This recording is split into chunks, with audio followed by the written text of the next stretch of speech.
The red dust of Kepler 442b swirled around the smoking ruins of New Denver colony as General Vexillar stepped over the rubble that had once been a human stronghold. His massive reptilian form cast long shadows in the alien sun's dying light, while his yellow eyes surveyed the destruction with cold satisfaction. The battle had lasted only 6 hours, which was longer than most human settlements managed against the Zephyrian Empire, but still pathetically short by galactic standards, Vexillar's scales gleamed like polished emeralds as he walked past the burning remains of human vehicles and defensive positions. Each step of his clawed feet left deep impressions in the dirt, and his breath created small puffs of steam in the cooling air. Behind him marched rows of Zephyrian soldiers in their gleaming armor, carrying weapons that could slice through human steel like paper. The general had conquered 47 worlds in his 3 centuries of military service, and this latest victory felt no different from all the others. The human prisoners sat in a rough circle surrounded by energy barriers that hummed with deadly power. Most of them stared at the ground in defeat, while others nursed wounds from the brief but decisive battle. Their clothes were torn and dirty, and many had burns from Zephyrian plasma weapons. Vexillar counted maybe 200 survivors from what intelligence reports claimed had been a colony of nearly 10,000 people among the prisoners. One figure caught the general's attention. A young human male sat with his back straight despite obvious injuries to his left arm and a cut across his forehead that had dried into a dark line. Unlike the others, this one looked directly at Vexillar without flinching or looking away. The human appeared to be in his early 20s with brown hair and green eyes that seemed to take in everything around them. Jake Murphy had been conscious when the Zephyrian forces breached the colony's outer defenses. He had watched through the command center's monitors as their advanced fighters tore through human ships like they were made of tissue paper. The colony's defenders had fought bravely, but their weapons barely scratched the alien armor while return. Fire from the Zephyrians turned buildings into vapor. When the end came, Jake had made sure to destroy the command center's data cores before allowing himself to be captured. General Vexillar approached the human prisoners with slow, deliberate steps that made the energy barriers flicker with each footfall. His officers followed at a respectful distance while recording devices captured everything for later broadcast to the Zephyrian fleet. The general enjoyed these moments after victory when he could demonstrate the superiority of his race over the lesser species they encountered. "Look at them," Vexillar said in his booming voice that carried across the prison area. "These creatures dare to call themselves the dominant species of their homeworld, yet they fall before us like wheat before the harvest." Blade the general's translator device rendered his words in perfect human English so the prisoners could understand their situation. Several of the humans flinched at the harsh tones while others continued to stare at the ground. Only Jake Murphy maintained eye contact with the towering alien commander. Vexillar noticed the defiant human and felt a familiar surge of amusement. In all his years of conquest, he had seen this type before: young warriors who refused to accept defeat even when faced with overwhelming evidence of their inferiority. Breaking such spirits always provided entertainment for his troops and served as an example to others who might consider resistance. "You there," the general said, pointing one massive clawed finger at Jake. "Stand up and face me." Jake rose slowly, keeping his injured arm close to his body, but never breaking eye contact with the alien commander. At his full height, he barely reached the middle of Vexillar's chest, yet he showed no sign of intimidation. The other prisoners watched nervously as their fellow humans stepped forward to face the general. "What is your name, human?" Vexillar demanded.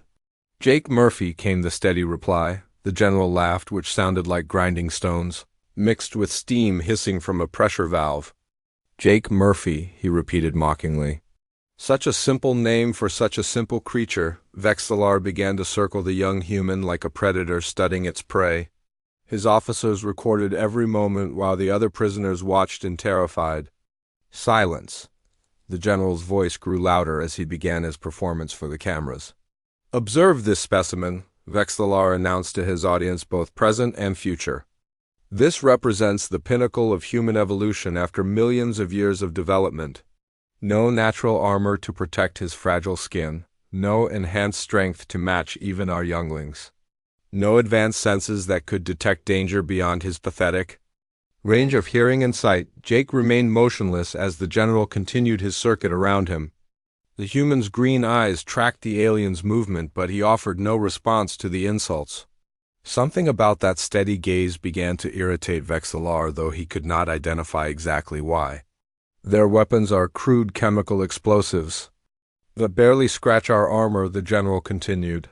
Their ships move like slugs compared to our fighters. Their minds work slowly and cannot process the complex calculations needed for true strategic thinking. Yet somehow these pitiful beings believe they can resist the might of the Zephyrian Empire. The recording devices captured every word as Vexillar's voice rose to echo across the ruins of the colony. His officers nodded approvingly, while the human prisoners seemed to shrink further into themselves. Only Jake Murphy remained unchanged, standing straight despite his injuries and maintaining that unwavering stare. "Tell me, Jake Murphy," the general said, stopping directly in front of the human, "what makes you think your species deserves to exist in a galaxy dominated by superior beings like ourselves?" For a long moment, Jake said nothing. The silence stretched until even Vexillar's officers began to fidget uncomfortably. Then the young human spoke in a voice that carried clearly despite being barely above a whisper. "We endure." Vexillar felt his irritation spike at the simple response.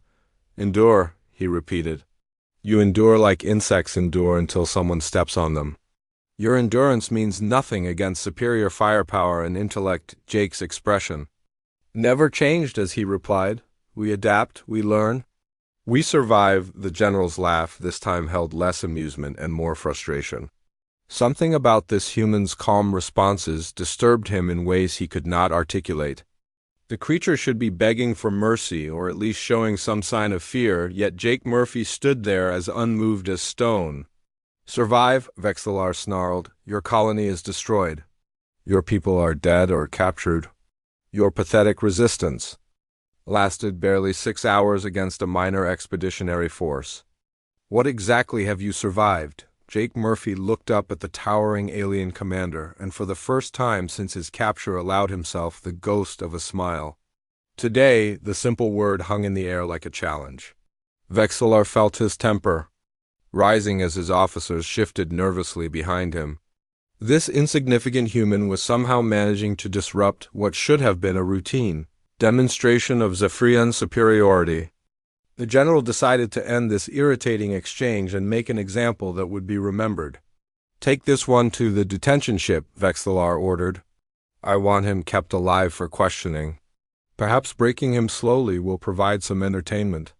During our journey back to the fleet, as Zephyrian guards moved to escort Jake away, the human finally looked away from the general's face. But instead of showing the defeat Vexillar expected, Jake's eyes seemed to be memorizing every detail of the alien soldiers, their equipment, and their formations. The general dismissed this as meaningless defiance from a broken enemy, but something deep in his warrior's instincts whispered that he had missed something important about Jake Murphy. 3 days after the conquest of New Denver Colony, General Vexillar stood in the command center of his flagship studying reports that made no sense. The holographic displays showed Zephyrian positions across 12 star systems, all reporting the same impossible phenomenon. Human resistance forces were striking with precision that defied everything the general knew about their species. The first report had come from the mining world of Kepler 186f, where a human strike team had destroyed 3 processing facilities simultaneously. The attacks occurred at exactly the moment when shift changes left the facilities most vulnerable and guard rotations created brief security gaps. Intelligence suggested the humans possessed detailed knowledge of Zephyrian operational procedures.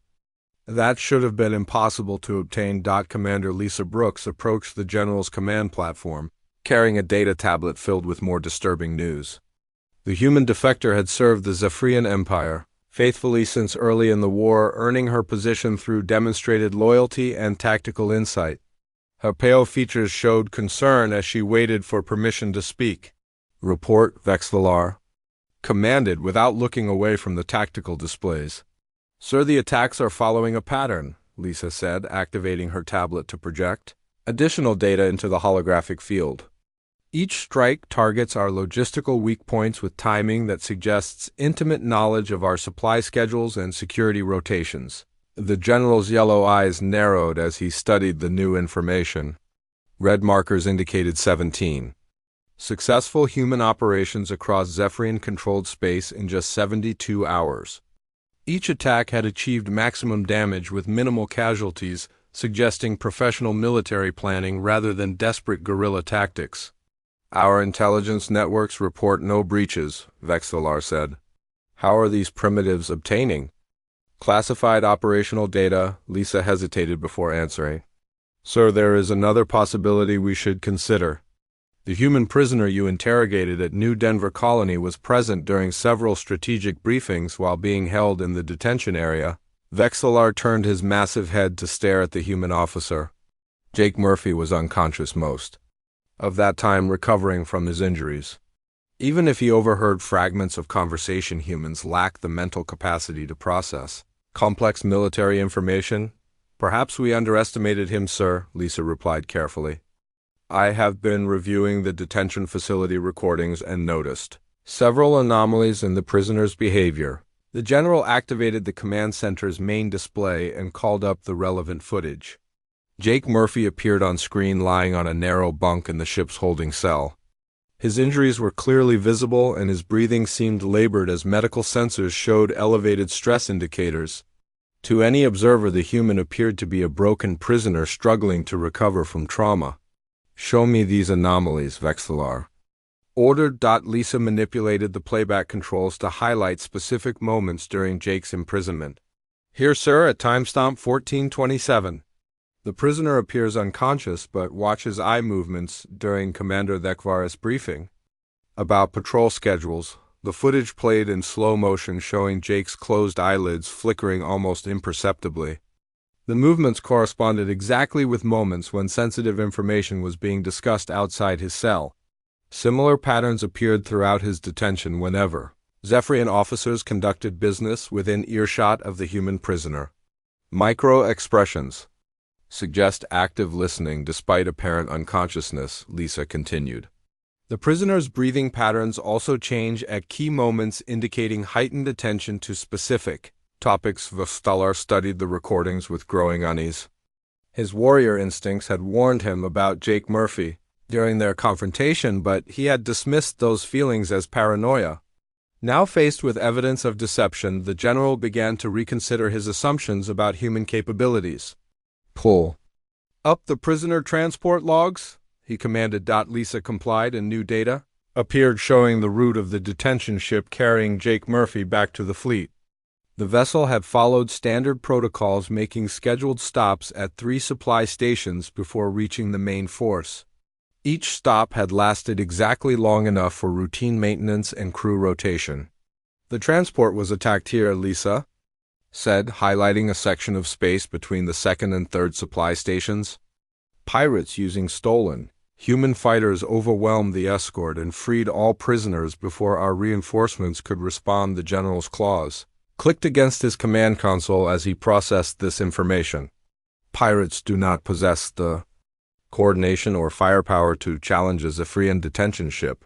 Show me the attack footage." The main display shifted to show external camera feeds from the doomed transport vessel.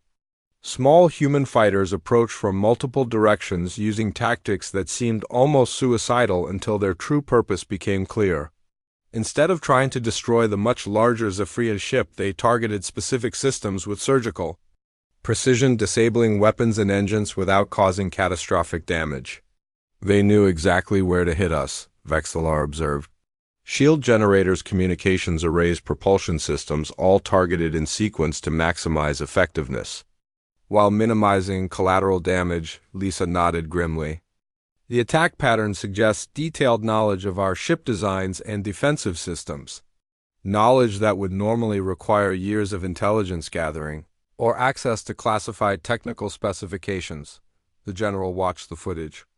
again noting how the human fighters seemed to anticipate every defensive maneuver the transport captain attempted. When the Zephyrian vessel tried to rotate its damaged shields, the attackers were already moving to exploit the new weak points.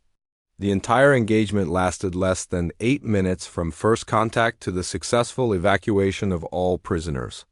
"Where is Jake Murphy now?" Vextalar demanded. "Unknown, sir," Lisa replied. Intelligence assets throughout the sector report no confirmed sightings since the transport attack. However, the pattern of resistance operations suggests he may be coordinating activities from a mobile command center. New reports continued to flow into the command center as Vexalar digested this disturbing intelligence. A supply convoy had been ambushed near the Tau Ceti system with the attackers, demonstrating perfect knowledge of the cargo manifest and escort strength. Communication relays in the Proxima Centauri region had been sabotaged at precisely the moment when their failure would cause maximum disruption to fleet operations. Each incident bore the hallmarks of careful planning and inside information. The human resistance was no longer acting like desperate survivors, but like a professional military force with comprehensive intelligence on Zephyrian operations. The transformation had begun during Jake Murphy's brief captivity and accelerated dramatically after his escape. "Sir, we are receiving reports of coordinated attacks on our detention facilities," an officer announced from his station. 3 camps have been liberated in the past hour with minimal casualties on both sides. Vextalar studied the incoming data with growing concern. The prison breaks followed the same pattern as other recent operations, with human forces demonstrating uncanny knowledge of guard rotations, shift schedules, and security protocols. Thousands of prisoners were being freed, while Zephyrian losses remained surprisingly light, suggesting the attackers wanted to avoid escalating the conflict unnecessarily. "These are not random acts of terrorism," the general said slowly. "Someone is orchestrating a comprehensive intelligence operation designed to destabilize our control throughout the occupied territories." Lisa brought up additional files showing communication intercepts and behavioral analysis reports. "Sir, our xenopsychology specialists believe we may have fundamentally misunderstood human cognitive capabilities. Evidence suggests they process and retain information differently than we assumed." The holographic displays now showed a 3-dimensional map of human resistance activities across Zephyrian space. What had initially appeared to be isolated incidents now revealed themselves as components of a larger coordinated campaign. Supply lines were being disrupted, communication networks compromised, and morale among Zephyrian forces steadily declining. Jake Murphy is not just another human soldier, Vextalar realized. He is something we have not encountered before in our conquest of human space. The general's yellow eyes reflected the tactical displays as he contemplated the implications of this revelation. His mockery of human weakness at New Denver Colony had been broadcast throughout the fleet as intended, but now that same footage served as evidence of his failure to recognize a genuine threat. The insignificant prisoner he had dismissed with contempt had somehow transformed scattered human resistance into an organized force capable of challenging Zephyrian supremacy. "Sir, what are your orders?" Lisa asked. Vextalar straightened to his full imposing height as his predatory instincts finally engaged with an opponent worthy of respect. The game had changed, and he could no longer afford to underestimate Jake Murphy or the human capacity for strategic thinking. "Issue a fleet-wide alert," he commanded. "Jake Murphy is now designated a priority target. I want every available resource dedicated to locating and capturing this human before he can do any more damage to our operations." The command center burst into activate. General Vextalar stood before the massive tactical display in his war room, watching red icons multiply across the star map like a spreading infection. Each marker represented another human resistance operation, and they were appearing faster than his forces could respond. The manhunt for Jake Murphy had been underway for 5 days, but the escaped prisoner remained as elusive as smoke, while his influence on the conflict grew stronger with each passing hour. Intelligence reports flooded in from across Zephyrian-controlled space, painting a picture of coordinated rebellion that defied every assumption about human organizational capabilities. The attacks were not random acts of desperation, but carefully orchestrated strikes designed to maximize psychological impact, while minimizing actual casualties. It was a strategy that spoke of sophisticated understanding of Zephyrian military doctrine and command psychology. Commander Lisa Brooks approached with another batch of disturbing updates clutched in her trembling hands. The human defector had served loyally for months, but recent events were clearly straining her confidence in Zephyrian superiority. Her pale features showed the stress of watching her adopted empire struggle against her birth species in ways she had never imagined possible. Report, Vexillar commanded without turning from the display. Sir, we have confirmation that Jake Murphy was a military intelligence specialist before his capture, Lisa said, consulting her data tablet. Earth Defense Command records recovered from New Denver Colony indicate extensive training in psychological warfare, reconnaissance, and strategic analysis. The general's claws scraped against his command console as this information sank in. His mockery of Jake Murphy as a simple soldier had been broadcast throughout the fleet as an example of human weakness. Now that same footage served as evidence of his own failure to recognize a trained intelligence operative conducting a reconnaissance mission. What else do we know about his background? Vexillar asked. Lisa activated her tablet to project additional information into the holographic field. Born in Chicago on Earth 22 years ago. Graduated top of his class from the military academy with specializations in xenopsychology and communications analysis. His service record shows deployment to 3 different human colonies before arriving at New Denver. The pattern was becoming clear to the general as he studied Jake's military profile. The young human had not been randomly assigned to New Denver Colony, but specifically placed there as part of a larger intelligence operation. His capture during the battle had been deliberately orchestrated to gain access to Zephyrian command structures and operational procedures. His psychological profile indicates advanced pattern recognition capabilities and what humans call an eidetic memory, Lisa continued. He can recall detailed information with perfect accuracy after minimal exposure. Vexillar felt his blood temperature rise as he realized the full extent of his error. Jake Murphy had not been a broken prisoner recovering from trauma, but an active intelligence asset gathering critical information about Zephyrian military capabilities. Every briefing conducted within earshot of his cell had been compromised, along with detailed observations of ship design, security protocols, and command procedures. Sir, we are receiving reports of another coordinated attack, an officer announced from his communications station. The supply depot at Volf 359 has been destroyed along with 6 escort vessels. The general called up footage from the attack showing human fighters striking with the same impossible precision they had demonstrated throughout the campaign. The raiders knew exactly where to hit the depot's shields, when to target ammunition storage areas, and how to exploit the brief vulnerability windows in the escort formation. Zephyrian casualties were surprisingly light, but the psychological impact was devastating. They are not trying to win through superior firepower, Vexillar observed. They are demonstrating that our advantages in technology and numbers can be neutralized through superior intelligence and tactical planning. Lisa nodded nervously as she brought up additional reports. Sir, our forces are beginning to question command decisions. Morale indicators show declining confidence in our ability to maintain control over the occupied territories. This was exactly what Jake Murphy intended, the general realized. The human was not attempting to defeat the Zephyrian Empire through conventional military means, but was instead targeting the psychological foundations of their dominance. Each successful operation chipped away at the myth of Zephyrian invincibility that had served as the cornerstone of their expansion across the galaxy. Show me the latest intelligence on Murphy's whereabouts, Vexillar commanded. The display shifted to show search patterns across multiple star systems where Jake might be hiding. Zephyrian intelligence networks had deployed every available asset to locate the escaped prisoner, but he seemed to anticipate their efforts with supernatural accuracy. Surveillance operations were discovered and neutralized before they could gather useful information, while tracking devices were systematically identified and destroyed.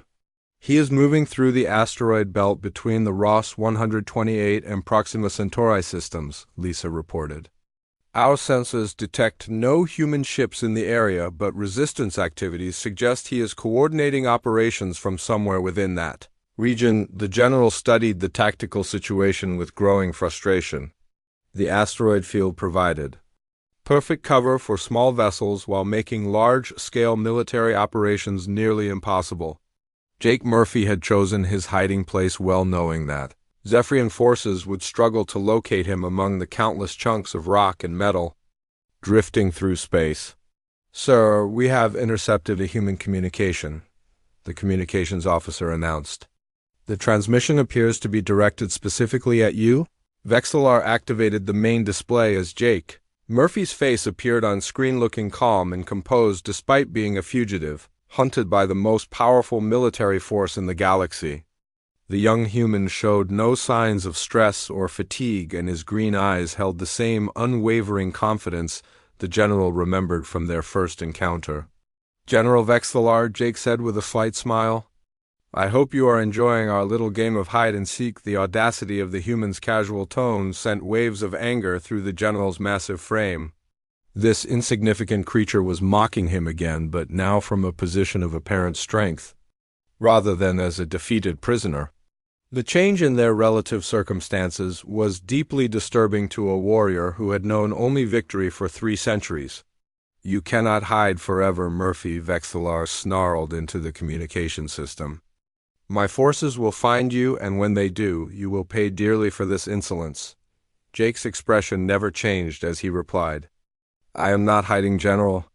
I am teaching your forces a valuable lesson about the dangers of underestimating your opponents." The transmission continued with Jake explaining how his brief captivity had provided access to critical intelligence about Zephyrian operations. Every conversation he had overheard, every procedure he had observed, and every weakness he had identified was now being exploited by human resistance forces across occupied space.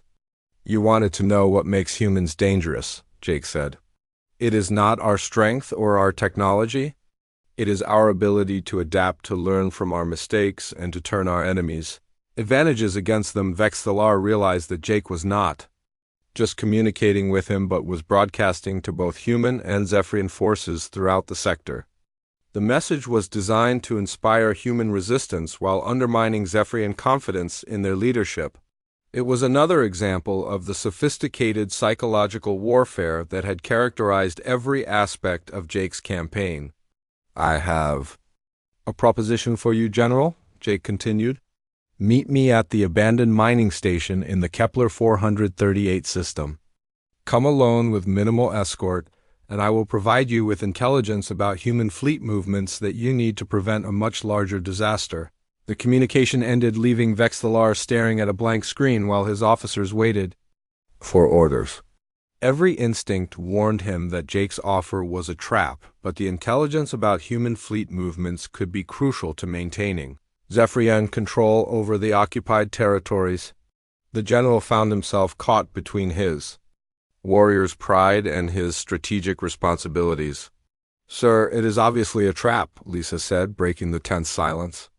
"Murphy is trying to lure you into a vulnerable position where he can exploit your isolation." Vexillar knew she was right, but his obsession with proving his superiority over this human had grown beyond rational calculation. Jake Murphy had systematically dismantled everything the general believed about human capabilities and Zephyrian dominance. The young human had turned what should have been a routine occupation into a grinding campaign that was bleeding away Zephyrian resources and morale. "Prepare my personal transport," the general commanded.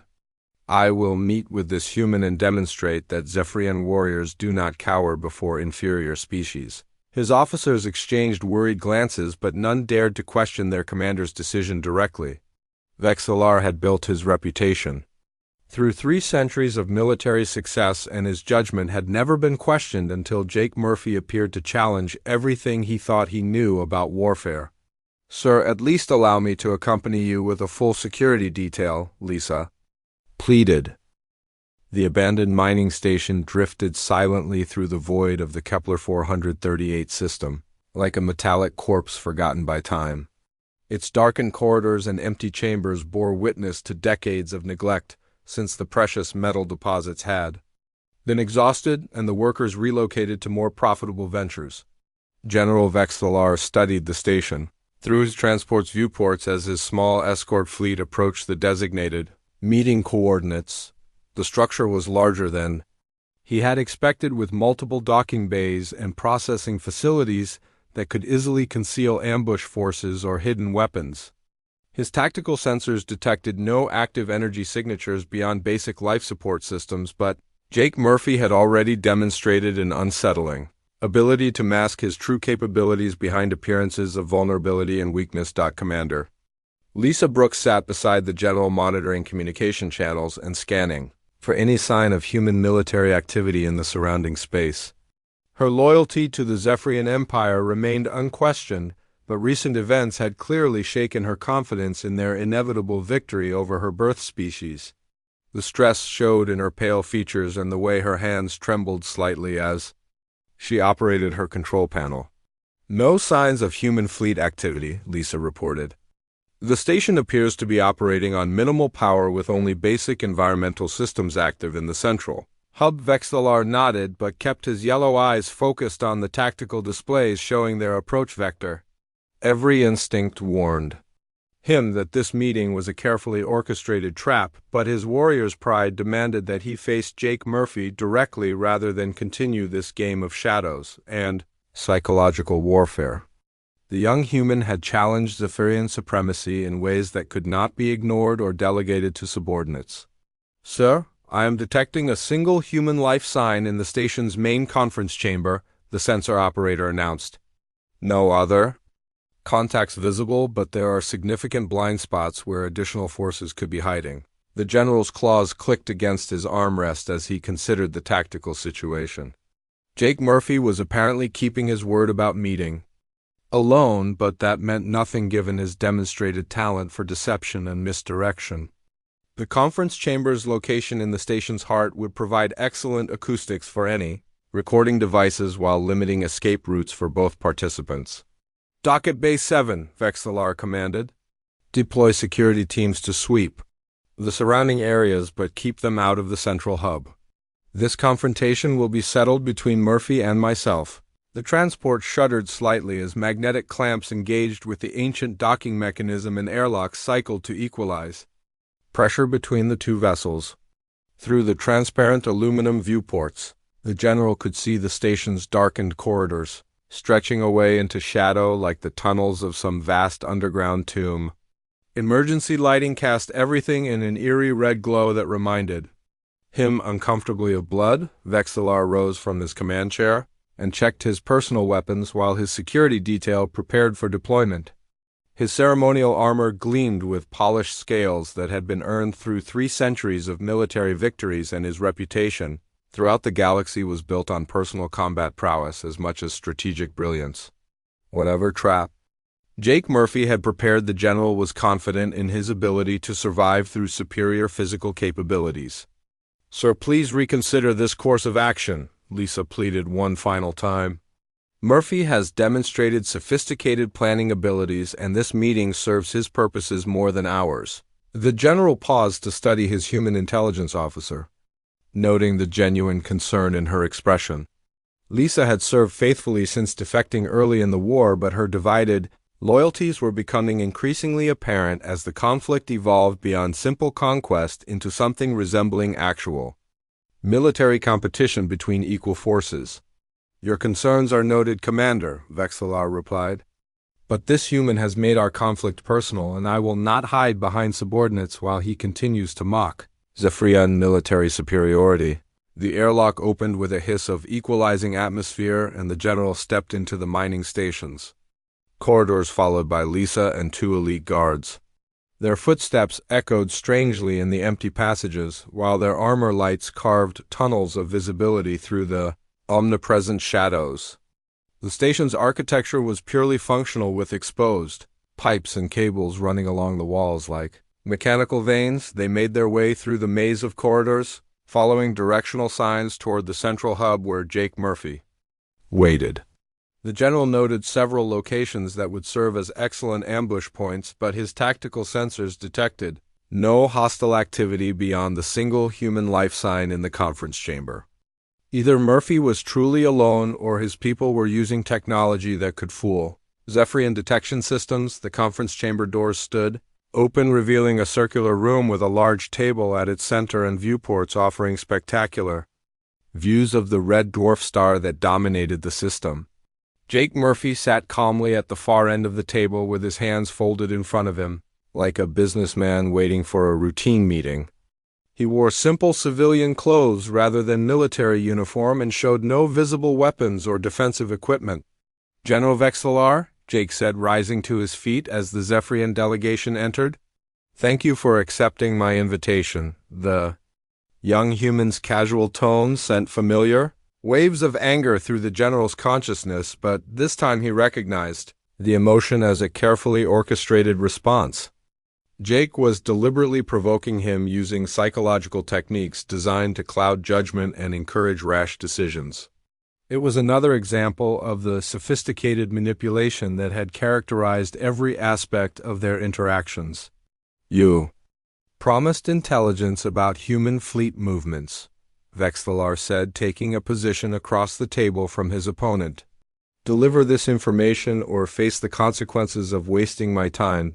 Jake smiled and gestured toward the empty chairs surrounding the table. "Please sit, General. What I have to tell you will require some explanation, and I believe you will find the conversation enlightening." The general remained standing while Lisa and the guards took defensive positions near the chamber entrance.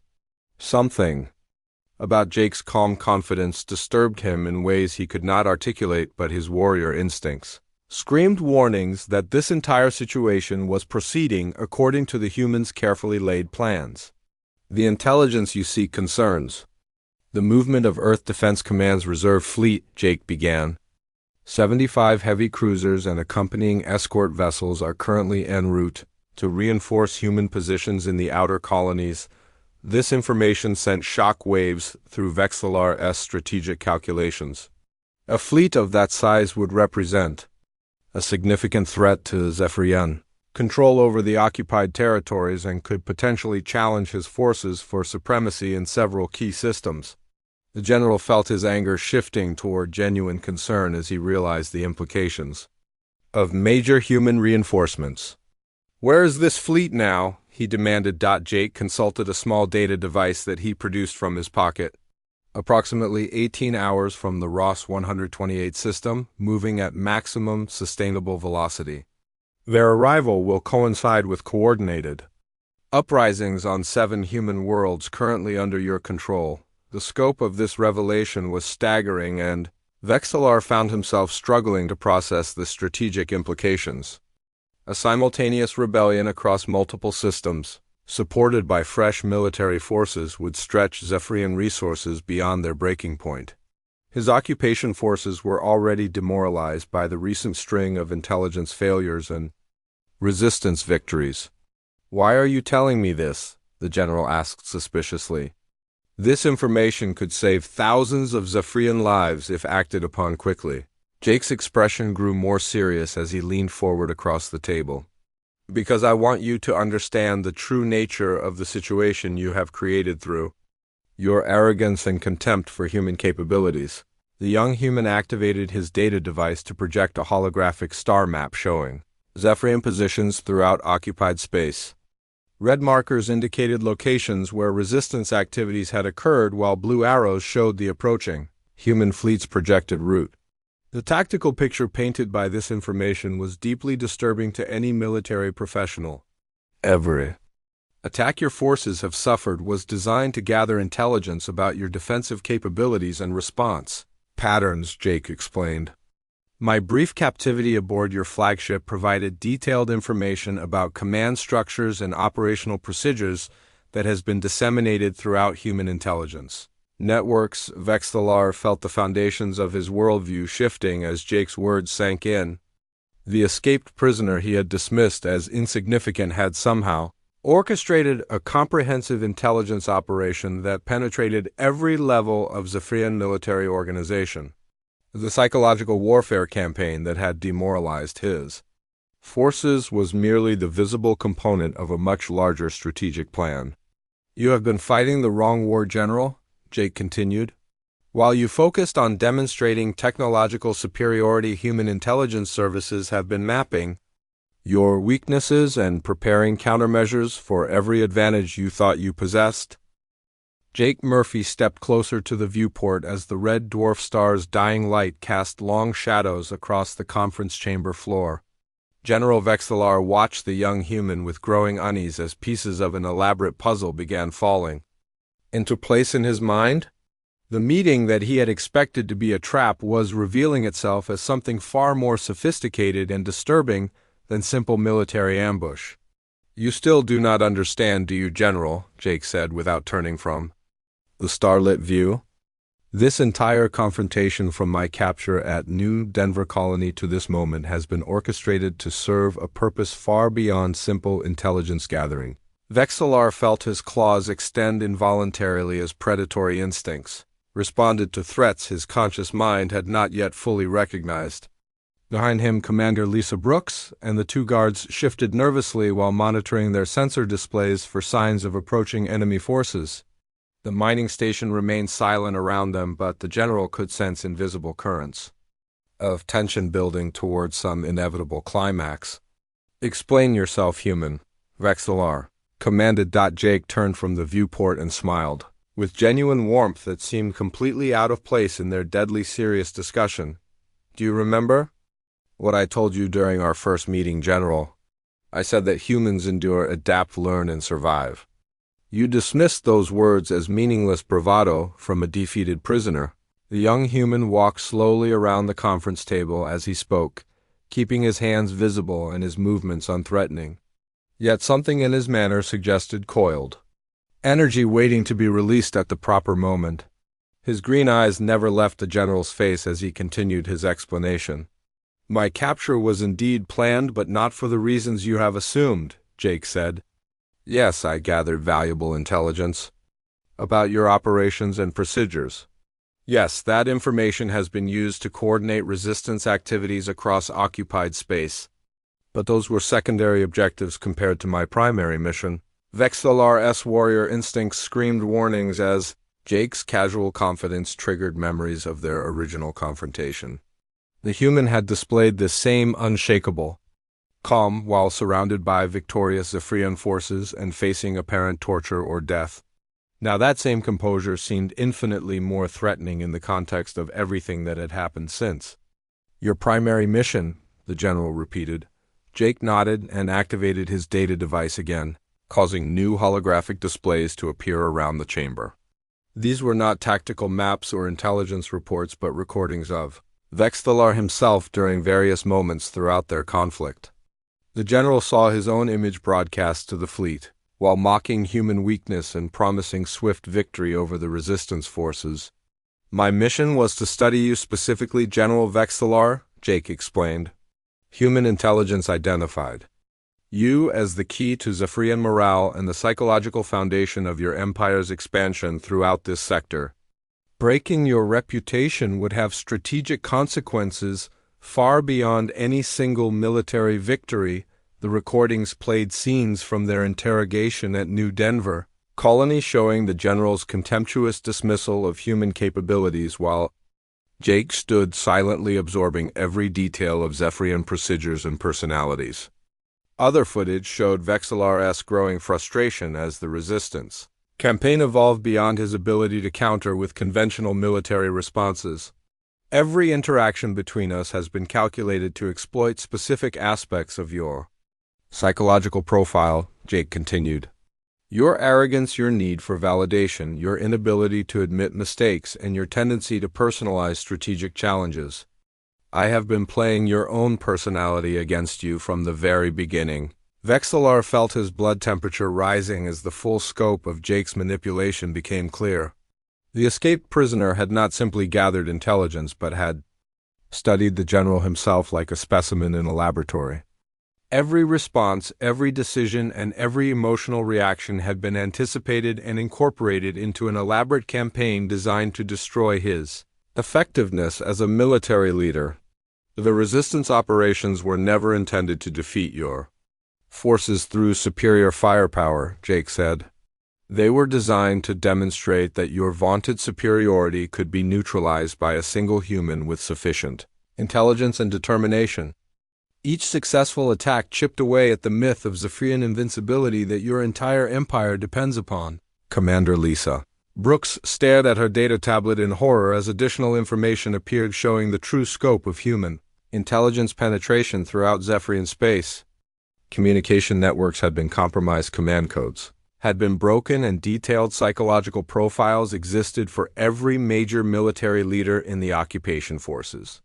The resistance campaign had been merely the visible component of a comprehensive intelligence operation. "Sir, we need to evacuate immediately," Lisa whispered.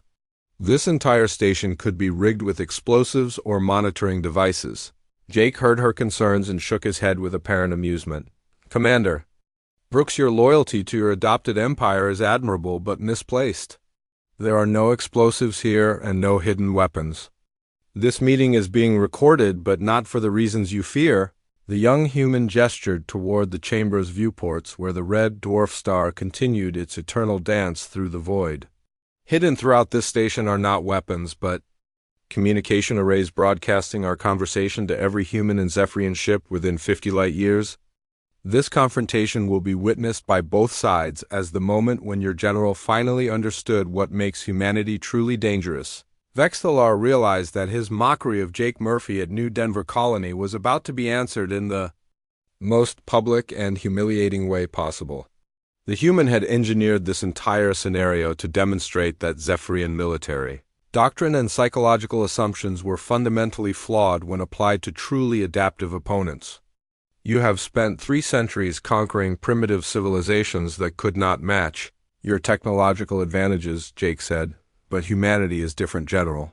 We do not simply resist conquest, we study our conquerors until we understand them better than they understand themselves." The holographic displays shifted to show detailed analyses of Zephyrian military capabilities, including weaknesses that even their own strategists had not recognized.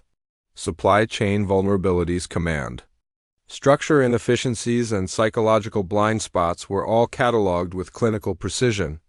Jake had spent his brief captivity not just gathering intelligence but conducting a comprehensive assessment of enemy capabilities. "The fleet intelligence you mentioned earlier does not exist," Jake revealed.